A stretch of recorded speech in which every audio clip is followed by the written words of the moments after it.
Okay, thank you everybody for being here with us today. Welcome yet to another event, a joint event of Department of Political Science, International Relations with Cyprus Policy Center.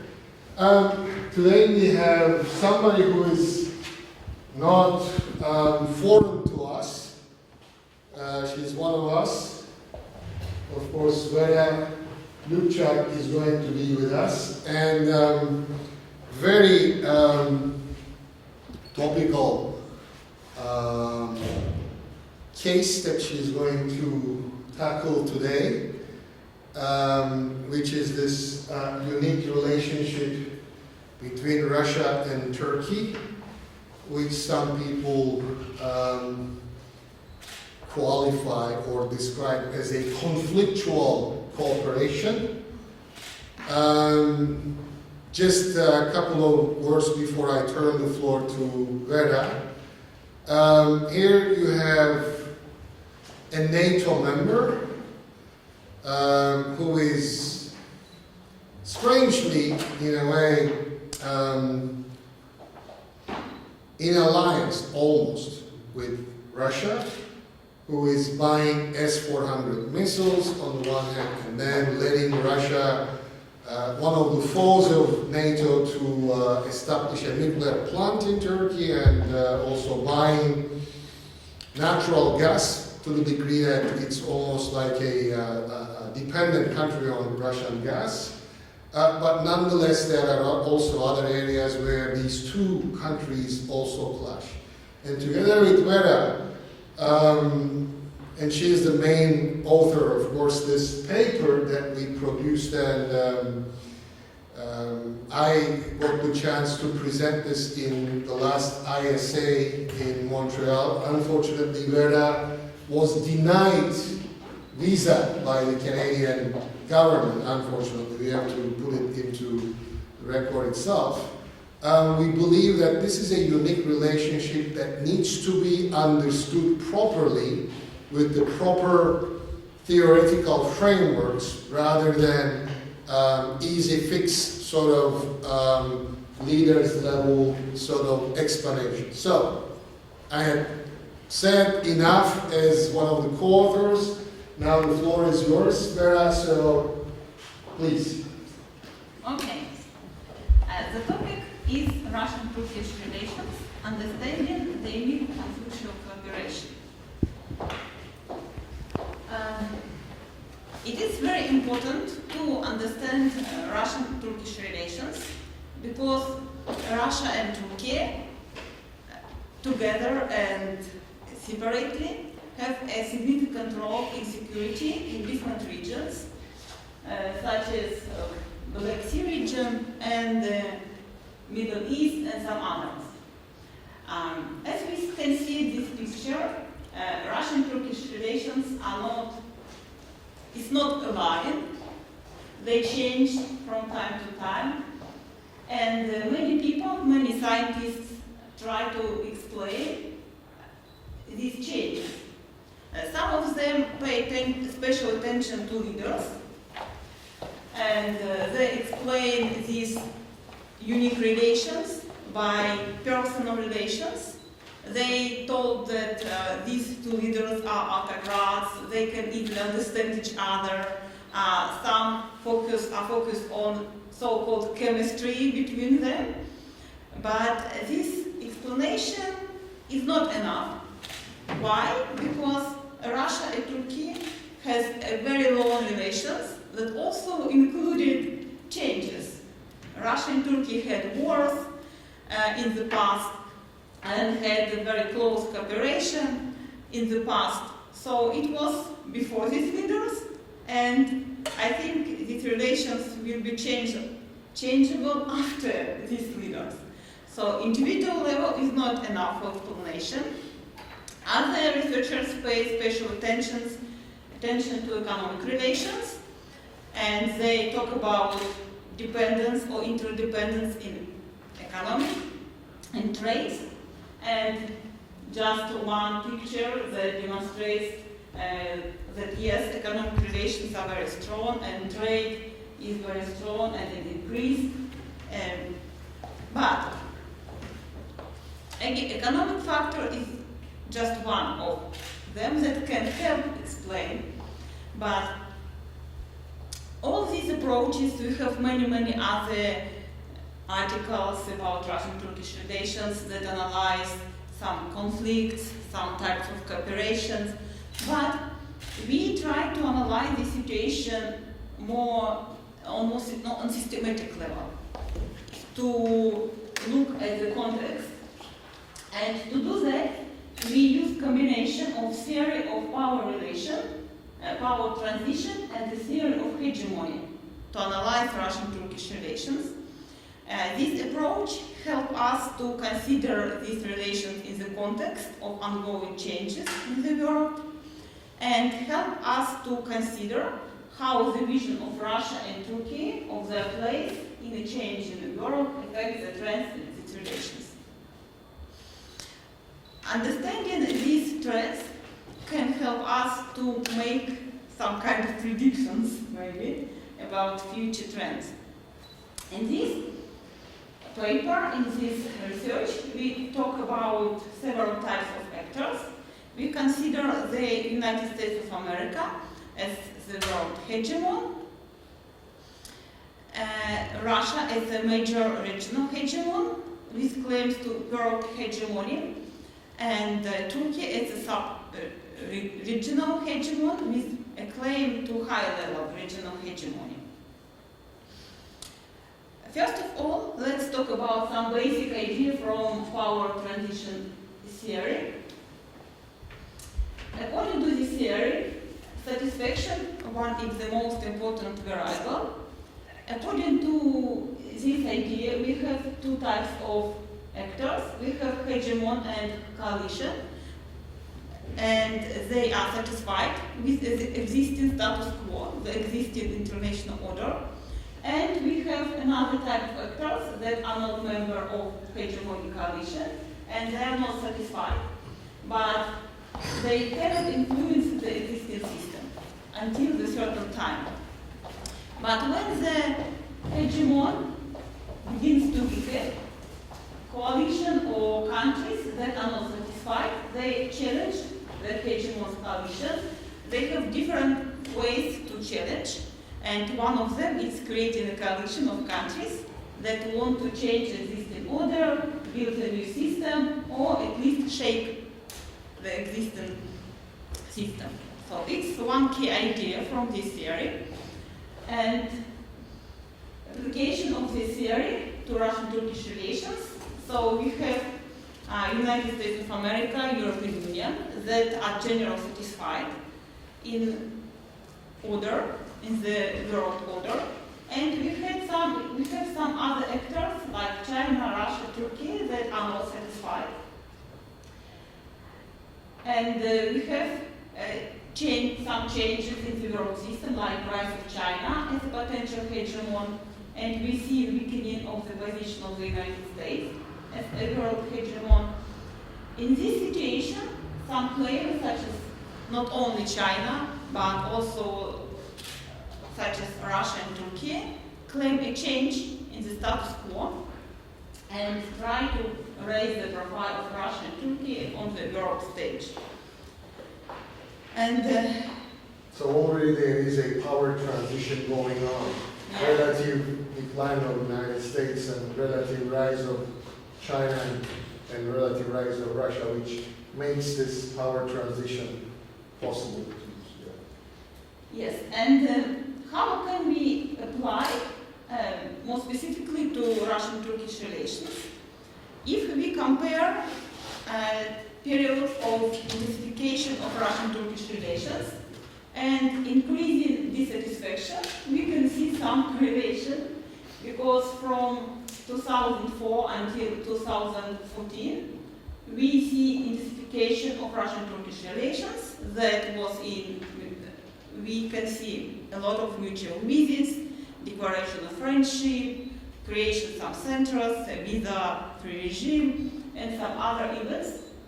And at the same time, Russia and Turkey began to express more and more their dissatisfaction about international order.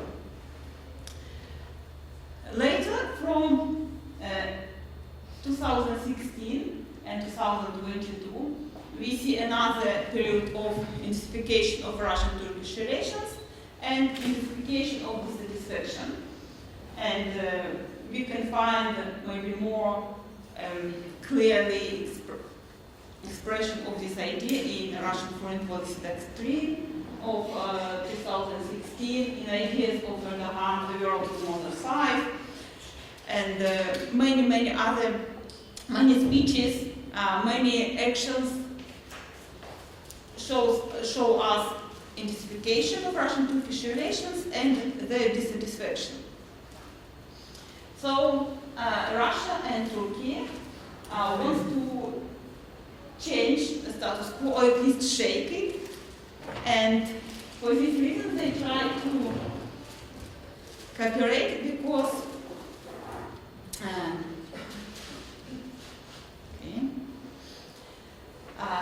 they cannot change the world order in general. They cannot create counterbalance in the whole world, but they can do it at least in some regions.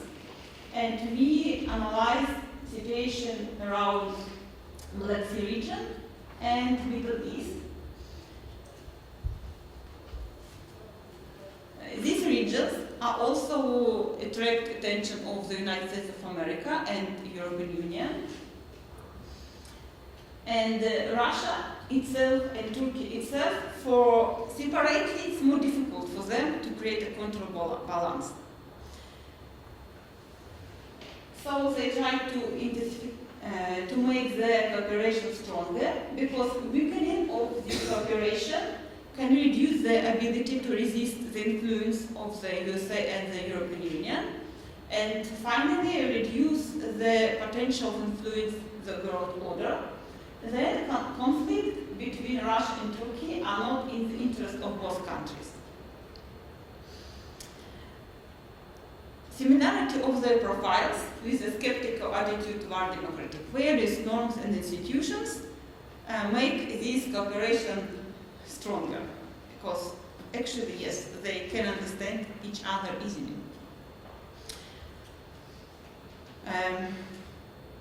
Okay, theory of power transition can explain why both these countries need to cooperate with each other.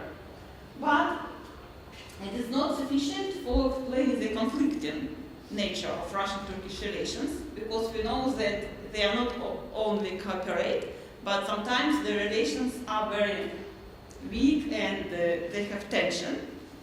And to explain this conflictual nature, we take another theory of hegemony, and more specifically so-called Matryoshka hegemony.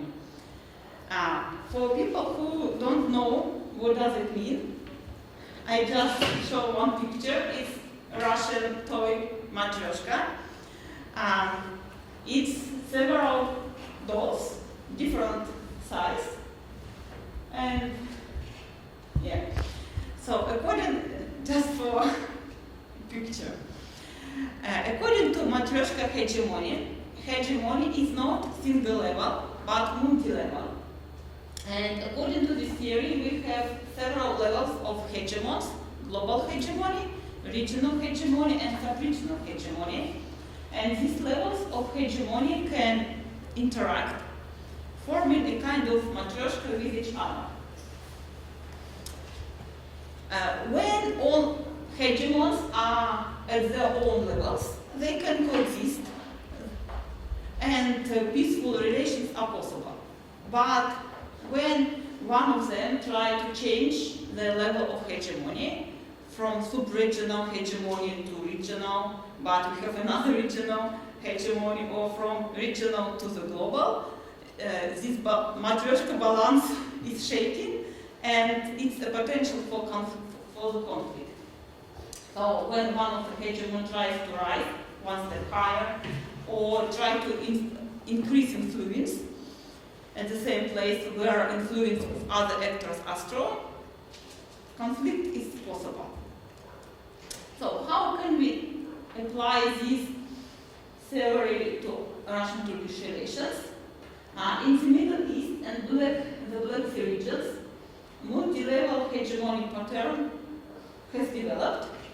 As we told at the beginning, we have the global hegemon, the United States of America, regional hegemon, Russia, that has influenced, Russia has influenced not in the world, but in Euro-Asian territory. And we have sub-regional hegemon Turkey, and influence of Turkey in the Middle East and Black Sea region is very strong.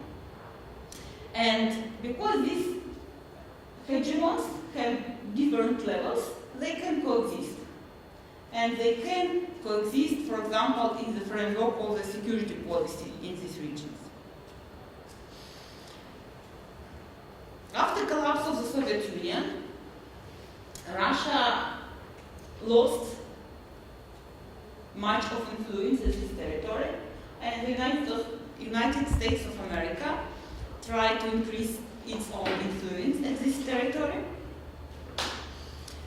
But Russia wasn't satisfied about this situation, but it couldn't do anything because economy of Russia wasn't so strong. But in order don't give United States of America to increase very much its influence, Russia needed a strong partner at this region, and it was Turkey. But at the same time, United States of America also needs for a strong partner at this region to prevent Russia from taking control of these strategically important territories. And without Turkey, the United States of America has very limited ability to limit Russia's influence. And Russia, with Turkey, can have more influence in this region and prevent the strengthening of Western naval influence in the Black Sea. And without Turkey, it becomes almost impossible. Turkey as a middle-level matryoshka or middle-level hegemon or regional, sub-regional hegemon used this situation to increase its influence. And it's another picture. Here you can see that Turkey has maybe one of the strongest influence in this region, Black Sea region and Middle East region. Russia also tried to have influence, and the United States of America has, but they could cooperate with each other. And Russia and United States of America, as I told before, they try to cooperate with Turkey to prevent increasing influence of each other. But when Russia tried to take another level of hegemony, like to be the world hegemony, it tried to expand influence, have more influence not only in this region but in other regions, and increase influence in this region. And Turkey also tried to increase influence and to be more important regional hegemon. This matryoshka balance is shaking, and we could see some conflictual situations between countries. For example, we can remember the situation when Turkey shut down the Russian military airplane. And before this situation, much before, Turkey tried to increase influence not only in the Middle East region, Black Sea region, but only at the territory of other Russian post-Soviet countries, in Kazakhstan and Turkic states. yes, And Turkic states. yes. And also Russia tried to increase its influence in Syria and the territory of Turkish big influence. So this attempt to change balance, matryoshka balance, create some conflict situations.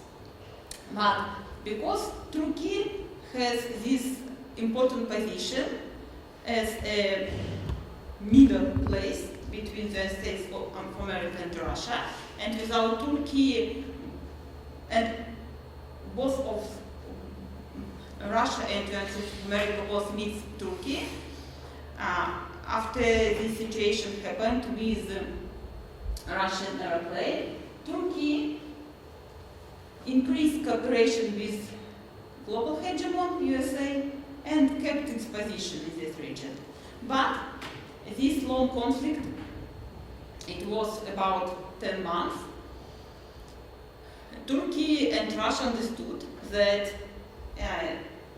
this conflict increased influence in the United States of America in this region. So they stopped this conflict and returned to the previous relations. So in general, why we use these two types of theory, combination of the theories? Because they give us a new angle. Theory of power transition helps us to understand cooperation. Russia and Turkey, and Russia and Turkey are extremely interested in strengthening relations with each other because it helps them to challenge to USA-EU global hegemonic alliance as a territory where the interests of all these countries intersect. And theory of hegemony, multi-level matryoshka hegemony, helps us to understand the conflictual nature of Russian-Turkish relations, because until the actions of Russia as a regional hegemon and Turkey as a regional hegemon are stable level, they stay at the same level that they had before. Cooperation is possible and they live without conflict, but when one of them tries to change the boundaries or level of its hegemony, tension increased. One interesting question in this, how changed Russian-Turkish relations after Russian invasion to Ukraine? It's very interesting because in this conflict, Turkey has, we can say, neutral position. Turkey keeps strong relations with Russia, and at the same, it helps with drones to Ukraine, and even create a joint business with Ukraine, and openly declares not recognition of Crimea as Russian territory, and maintains close relations with the current Ukrainian authorities. But Russia just expresses dissatisfaction, but didn't change the level of cooperation with Russia. And Turkey, one of reasons of this, because Turkey remains one of few resources that allow Russia to support the economy and maintain a certain level of regional hegemony. And so during this war, Russia and the United States of America again needs Turkey, needs relation with Turkey, and Turkey continued to maintain relations with the USA and with Russia. And Turkey actually is not interested in weakening Russia very strong, because it will increase influence of the United States in the region. And of course, Turkey is not interested in increasing influence of Russia after this war. So it tries to balance. Yeah, try to balance. And this situation is beneficial for Turkey because it gives more opportunities to prove itself as a hegemon higher than the sub-regional hegemon. And you can see it's in fact Turkey participation in so-called Grey Agreement, and Turkey tries to organize some consultations between Russia and Ukraine. And what is more important is that a changing position of Turkey can change balance in Middle East and Black Sea region. If Turkey will considerably increase cooperation with USA, it will considerably weaken position of Russia in this region. And contrary, if Turkey will increase cooperation with Russia, it will decrease influence of the USA. So now its position is very interesting. It's beneficial to Turkey. And one more consequences of this invasion to Ukraine, I mean for Russian-Turkish relations. Now Russia began to need Turkey and became dependent on it to the same extent that Turkey had previously depended on Russia, because before it was imbalanced relations, but now they look like more balanced relations. And because of this position, Turkey began to present itself not as a regional player, but more ambitious to be a player at global level. So Turkey gets an additional opportunities to strengthen its role in the new world order. But there were some main ideas of our research, but this topic could be developed more, and but it's a good start. So thank you very much. Okay, well, thank you, Vera. Why don't you come and sit here so that we'll continue with questions. Well, as you see, this is a project at the very beginning. It's sort of infancy, but I think that we are on a good start. We had a very good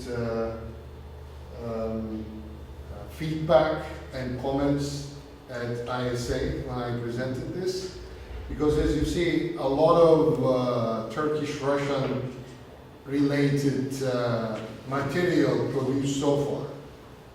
Especially in the more recent time, they focus more on this individual level of analysis, where they say that here you have Mr. Putin and Mr. Erdogan, two authoritarian leaders, they have this chemistry and da-da-da-da.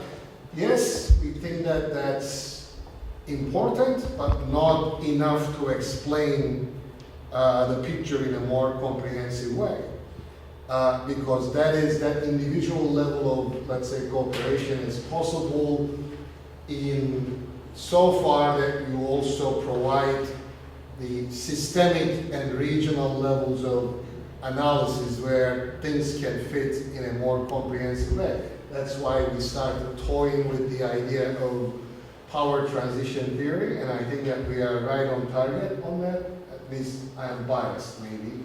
That I believe in that, and I think that this, I actually told Vera before she wrote the first draft that she should find this combination between power transition theory and theory of hegemony. And I think that with the theory of hegemony, she found this Matrushka hegemony, which I think even fits much better. So at this point, we are, and Vera is very much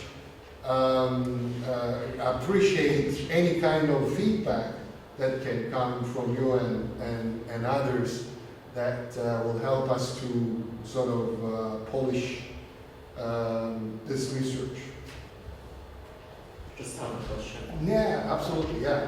Questions and comments, appreciate. Yeah, my question is, since Turkey is in the middle and it has like an influence on America and the US and the Europe countries and Russia, why I believe that maybe Turkey is biased through making a decision to which kind of hegemony needs to take, because she can, for example, choose Russia, and Russia are alliance with China, and now it can increase its power. Like why Turkey is not making this kind of decision? What kind of decision again? Is where they should put their power, where should put their influence, and like stop one of two sides, the transition power theory. Like they have an influence on Turkey, they have the power to make a decision, or not the power, like they are helping US and Europe, and also they have some cooperation in Russia. Why they don't like choose only one side? Okay.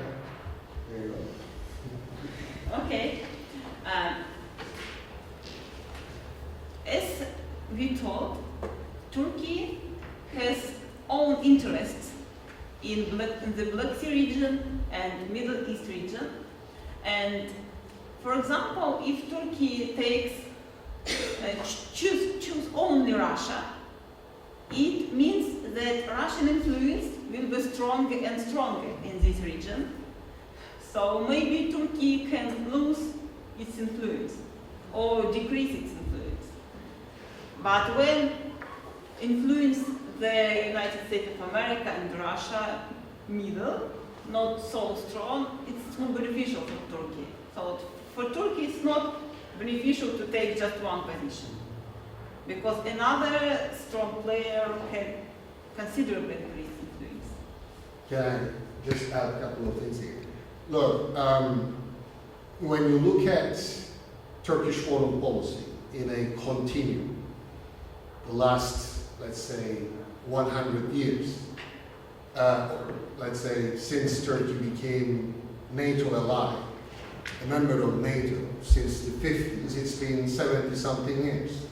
And majority of that 70-something years, Turkey followed a more institutional based choices, meaning that Turkey was part of this alliance, NATO, which sort of restricted Turkey to follow that. And that was the case during the whole Cold War. That Turkey was a staunch, as well as loyal, and a very powerful ally of NATO. From that, Turkey came to be described by Antony Blinken, the US Secretary of State, as the so-called ally. So something must have happened in between, we thought, and that is where we started toying with the idea of how can we explain this? And that's where comes the power transition theory. Because the last 10 or something years, we have been experiencing a transition in the power shifts or power balances in the world, which made it possible for countries like Turkey and other countries to act more transactional rather than staunch followers of alliances. And let's face it, the last 10-something years, there is also this rise of populist politics all around the world, which made institutions much weaker.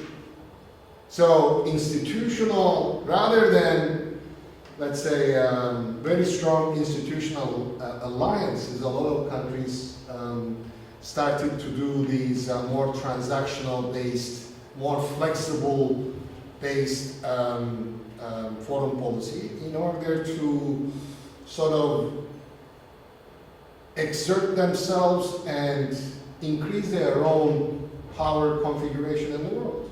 I mean, Turkey definitely has this ideal or this aspiration to promote itself from being a regional, sub-regional, hegemon, to a more regional and hopefully, probably, a more global player. That's why it doesn't choose that, and simply the international system itself now makes it possible that it uses this more balancing act. Yeah? Thank you for a very enlightening presentation. Actually, you have mentioned that, thank you. You have mentioned that you kind of try to create a shift from individual level of analysis that was more popular. So, but now you dealt in your research more about systemic and regional level of analysis with those two theories. But what about the possible impact of any domestic changes? For instance, there's an upcoming election in Turkey, and that may create a total, maybe different kind of change in the government and an ideological turn as well. So, if this, I don't have any idea yet, but if this have a kind of crucial change in the Turkish foreign policy approach, does this also reflect in the conflictual cooperation between Russia as well? So if another party apart from AKP and another leader apart from Erdogan comes, does this theory or the conclusion you like posed have any possibility to change? Yeah. Thank you. That's chapter 3 in your unwritten PhD thesis. Yeah. Go ahead. Maybe when I talked about individual level, I told that why it's not sufficient to consider only individual level, because these conflictual cooperation relations, they were much before Putin and Erdogan began to cooperate with each other. And so it's a long tendency to have these changes. So maybe big changes like, let's say, very democratic leader takes power, will take power in Turkey, and the same leader, and very democratic leader in Turkey and in Russia, maybe, but it's, personally, I don't believe that it will happen in Russia,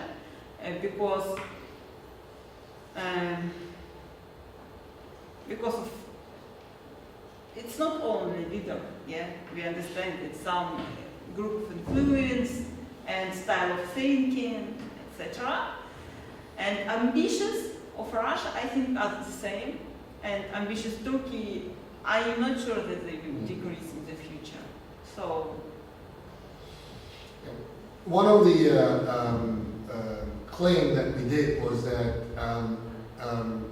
looking at only one level or one or two level of analysis is not going to give you the comprehensive picture. That's why we added this. For this article only, for this conference paper only, but when it comes to Vera's PhD thesis, we are after a more comprehensive approach, theoretical approach, which will also include other levels of analysis, meaning that would take into factor things like political domestic changes happening in both countries. So definitely we'll be looking at those, but very good question. Yes, of course. First of all, thank you very much. It was very interesting to hear about the recent history of Turkish-Russian relations. I'm not a political scientist, I'm an economist actually, but while I was doing some research about the single-party era of Turkey, that was 1938 until 1950, I noticed that some similar tendencies also came up before Turkey joined NATO, especially during the Second World War, when President İnönü, the second president, he got weaponry from both sides, both from the Western forces and from the Soviet forces, and he brought all the ambassadors of these countries, these countries that were otherwise in war, to a common event to show the weaponry. So this kind of balanced politics, I think it's maybe a recurring pattern. So I don't know, I mean, I'm not a political scientist, but at least what I can notice is this kind of balance issue also came up. So when the wheat corridor came, I guess the paper is from a time before the wheat corridor has been finalized, but when the wheat corridor came, I thought it's, well, they are doing the same thing as İnönü did, some kind of balance that's, that cannot depend only on one side. So that was one idea. I don't know if it can enrich your further research, but at least maybe it's interesting to check the era before the NATO membership to find some common patterns. Absolutely. Good suggestion. I'll tell you what, I mean, during the Second World War, though, let me remind you that some of these countries, including the United States and Soviet Union, were actually allies. Mm-hmm. They were not on the different camps. Mm-hmm. They fought against the Germans and Japanese on the same front. again, later they begin. Look, up until, I don't know, maybe up until 1970s,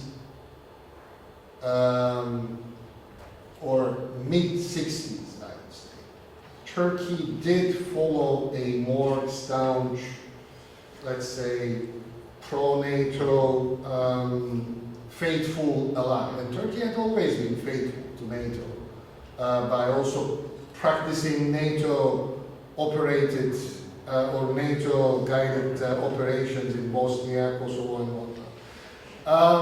whatnot. After the Cuban Missile Crisis, which United States had a deal with Soviet Union, which also included Turkey in it, because the deal was let's take out the Cuban Missile Crisis, Cuban missiles in the Soviet missiles in Cuba, but at the same time also dismantle Jupiter missiles in Turkey, and that was done without consulting to Turkey. That was the first sort of Turkish suspicion on its NATO ally, United States. Then second, it was Lyndon Johnson's letter regarding Cyprus, which increased Turkey's skepticism. And in the 1970s, especially the Cyprus issue, Turkey came to realize that it needs the support of the international community. That's why Turkey started, little by little, gradual by gradual, sort of leaving this staunch NATO ally kind of thing and started following more what we call multi-vectoral foreign policy. And what we are saying that today, the international conjecture is also conducive to Turkey's playing a more flexible or multi-vectoral foreign policy. Yes? Do you think war in Ukraine affects Cyprus?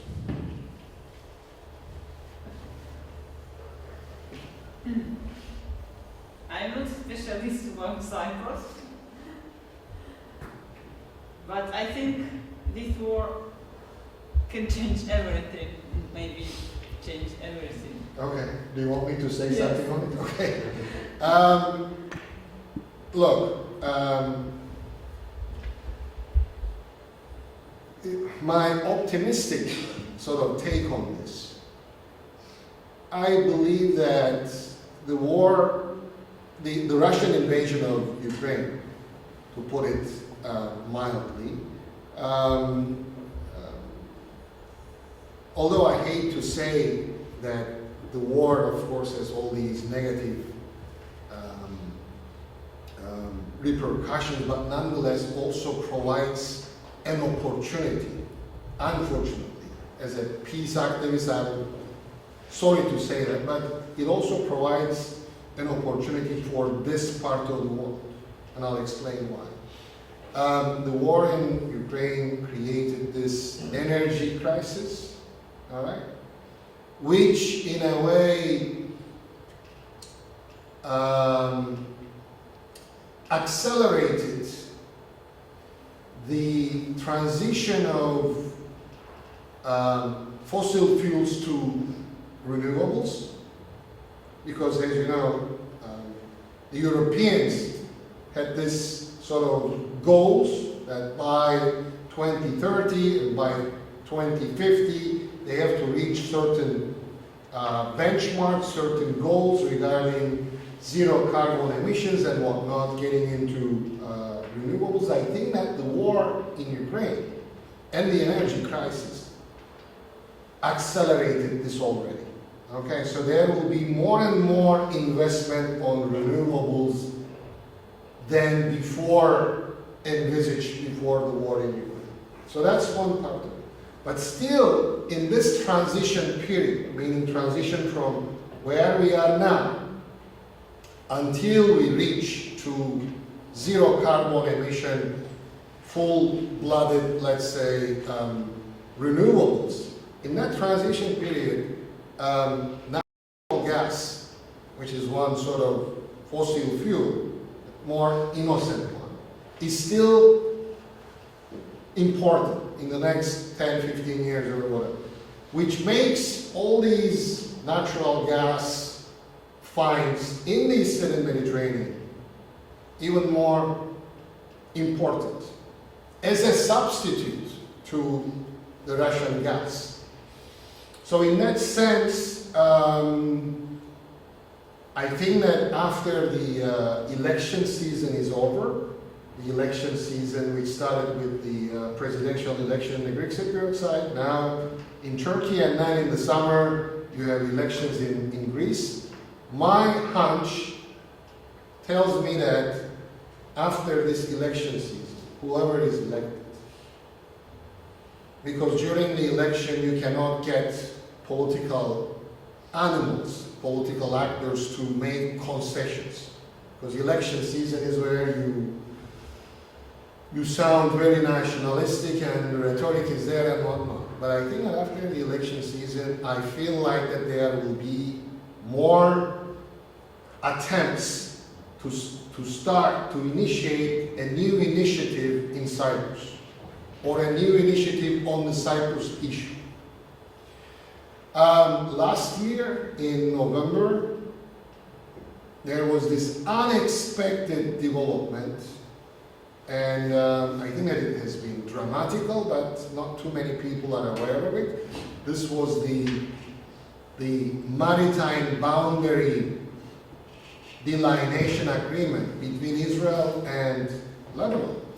Here you have two countries who do not recognize one another, who are at war with one another, but nonetheless, through third-party mediation, specifically the United States, these two countries, Israel and Lebanon, they delineated, they actually limited their maritime borders so they can now operate in their own exclusive economic exclusive area without any problem. So that can also be a precedent, that can also be an example. But of course, we need some actors to make its time and energy and money to invest in Cyprus. Just like the United States invested in this Lebanese-Israeli deal. Do we have any actor who will be doing that? I don't know. But because personally, I do not expect anything from the internal dynamics in Cyprus. Meaning, I do not expect the Turkish Cypriot leadership and the current Greek Cypriot leadership to actually start something meaningful that would reach towards a solution So, long answer. A short answer to your question is that there is a possibility that although there was this war with all its horrible, negative, let's say, consequences, but nonetheless it can actually influence Cyprus in a positive way. Yet to be seen. Thank you. Any other questions or, yeah? Since we're seeing that U.S. influence is increasing, and while they're increasing their influence in the Greek Cypriot community, they're making expressions like "stop getting arms from Russia." You know, they're kind of putting some preventions on Greek Cypriot community to buy some certain arms from Russia. Will we see like a different position from Russia if there were to negotiations to start in Cyprus again?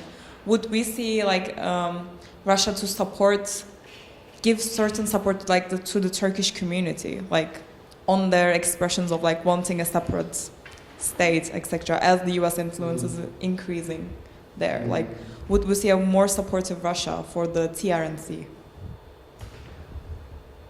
Do you have any? Yeah, okay. Well, it is Vera presenting today, but some of the questions are posed to me, so I don't want to steal the microphone or the cameras from Vera. But look, there is talk but nothing substance so far. There were claims that the Russians will have direct flights with TRNC, that Russians will open a consulate office in the north. I mean, personally, I don't expect any of it to be done by, maybe done by the Russian state. Private companies can fly. I mean, what is the right word? Charter flights, meaning not scheduled flights, but charter flights can happen. They can, I mean, international companies can do that in that sense. Russia, can they open an office in the north? Well, the Brits have an office in the north. The Americans have their office in the north. They are not consulates, but they operate like consulates to a certain extent. But the Russians, I think, as far as I know, they have an office in the buffer zone. Or some Russian diplomats, they usually meet people from the north in the Home for Cooperation in the buffer zone. Can they move it to the north? Why not? But what does that mean? I mean, if you are asking for Russia, possibility of Russia recognizing TRNC, it's not going to happen. No. I mean, I'm just forcing my imagination. If Turkey recognizes, let's say, Crimea as part of Russia, could that be a deal? Even in that case, I think it is very difficult for a member of P5 to go ahead and act in a way that they actually produce certain Security Council resolutions which prevents the recognition of TRNC. Russia itself is also a signatory. Withdrawing that signature by Russia, I don't think that it will be on the cards. Yeah. Thank you. But maybe, you know, the settlement. Can you please say to Mike? Sorry. In Ukraine war, I mean, we are not expecting very soon to have a settlement, but I think Europe had to accept and America had to accept, you know, that certain part of Ukraine's will be separated, not necessarily annexed to Russia, but maybe become a pseudo state, so a de facto state. So in that case, I think they are already de facto states, right? Yeah, but what if they, you know, the Russia forced, not forced, but you know, in the end, how can I say, persuade the states to accept those states as a real state. So what would be the implication for this, for the other, you know, that's the case in Transnistria, that's the case in, you know, all those. So I don't want to open up another discussion, but that's something that related to Hatice's comment and question. I know that's the... because in the end, I'm pretty sure that the northern part of Ukraine will be,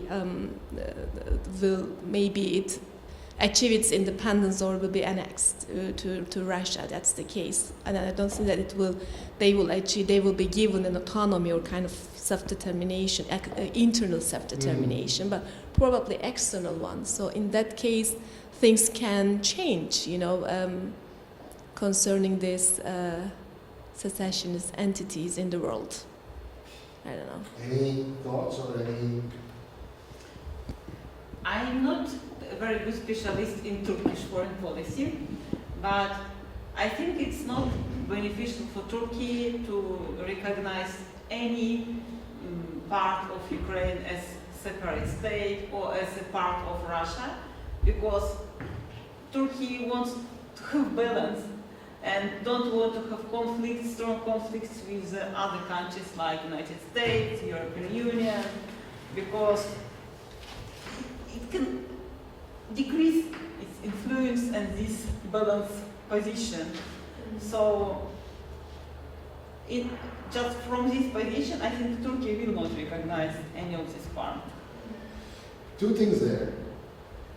Number one, which is more of a micro level thing, is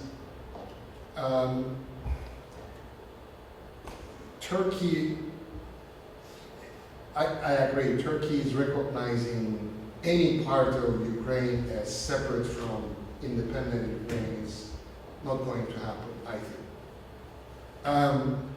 And I think that it's also not very logical and not very rational for Turkey to go ahead and recognize a sort of separatist movement, because Turkey in itself also has some problems. Problems in the sense that another bigger actor might come and tell Turkey, okay, well, why don't you have your Kurds separated from Turkey? But how about the Kosovo, so that's...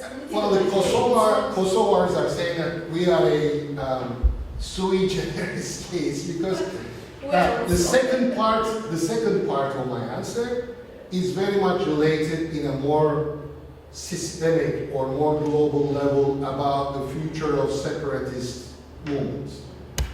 Not many countries are interested in, granting automatic statehood to every single ethnic group, because we end up having, instead of 190 countries, maybe 500 countries, with a lot of them not really self-sufficient. And imagine the kind of world system which is based on this 500 countries where more than half are not self-sufficient. So in that sense, especially major powers are not really interested, because every single of them, in a way, does have different ethnic or religious groups living in them who might be interested in this separate sector. I mean, Russian Federation itself, it's not just Russia. I mean, it's not like Russians only. You have many other ethnic and religious groups, and especially Russia, supporting separatist activities by Russians is, to me, not really a logical or rational policy. That's why Russia, at least in discourse, supported a federal solution in Cyprus rather than a two-state solution. But things are changing, and Yes, they do. Yes, they do. and I think this war in Ukraine will change many things. Maybe, I don't know. But I am having a hard time to envisage anytime soon where things will change and this separatist non-state entities will become member of NATO anytime in my own lifetime. But maybe I'm wrong. Yes. Do we have any other questions? Any other last-minute burning questions? If not, I would like to thank all of you for being with us today and sharing your questions and comments with us. They've been invaluable. Both Vera and I are appreciating these.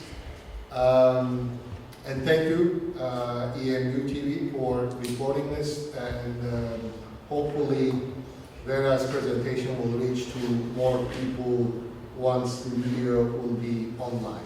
So, thank you so much again. Please give a strong applause for Vera.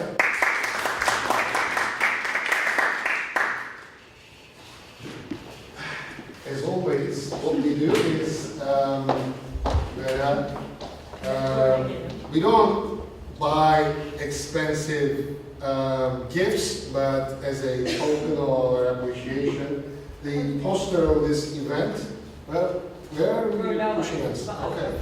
Okay. Vera, there you go. Yeah, okay. Thank you. Okay? Yes. Thank you so much.